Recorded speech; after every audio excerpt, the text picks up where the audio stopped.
मैं मंदिर में बैठा था, वो मस्जिद में बैठी थी। मैं पंडित जी का बेटा था, वो काजी साहब की बेटी थी। मैं बुलेट पर चलकर आता था, वो बुरखे में गुजरती थी। मैं कायल था उसकी आंखों का, वो मेरी नज़र पर मरती थी। मैं खड़ा रहता था चौराहे पर, वो भी छत पर चढ़ती थी। मैं पूजा कर आता था मज़ारों की, वो मंदिर में नमाज पढ़ती थी। वो होली पर मुझे रंग लगाती, मैं ईद पर जश्न मनाता था। वो वैष्णो देवी जाती थी, मैं हाजी अली हो आता था।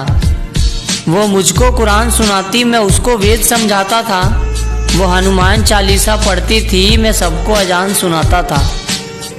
उसे मांगता था मैं मेरे रब से, वो अल्लाह से मेरी दुआ करती थी। ये सब उन दिनों की बात है जब वो मेरी हुआ करती थी। फिर इस मजहबी इश्क का ऐसा अंजाम हुआ, वो मुसलमानों में हो गई और मैं हिंदुओं में बदनाम हुआ। मैं मंदिर में रोता था, वो मस्जिद में रोती थी। मैं पंडित जी का बेटा था, वो काजी साहब की बेटी थी। रोते रोते हम लोगों की तब शाम ढला करती थी। अपने अब्बू से छुपकर वो मस्जिद के पीछे मिला करती थी। मैं पिघल जाता था बर्फ सा, वो जब भी छुआ करती थी। ये सब उन दिनों की बात है जब वो मेरी हुआ करती थी। कुछ मजहबी कीड़े आकर हमारी दुनिया उजाड़ गए। जो खुदा से न हारे थे, वो खुदा के बंदों से हार गए।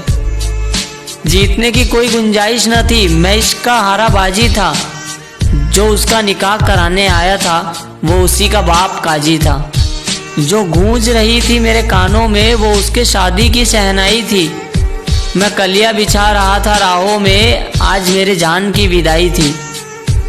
मैं वहीं मंदिर में बैठा था, पर आज वो डोली में बैठी थी। मैं पंडित जी का बेटा था, वो काजी साहब की बेटी थी। दोस्तों, उम्मीद करता हूँ कि आपको ये वीडियो पसंद आएगी। अगर आपको ये वीडियो पसंद आई तो इस वीडियो को लाइक और शेयर तो करना ही।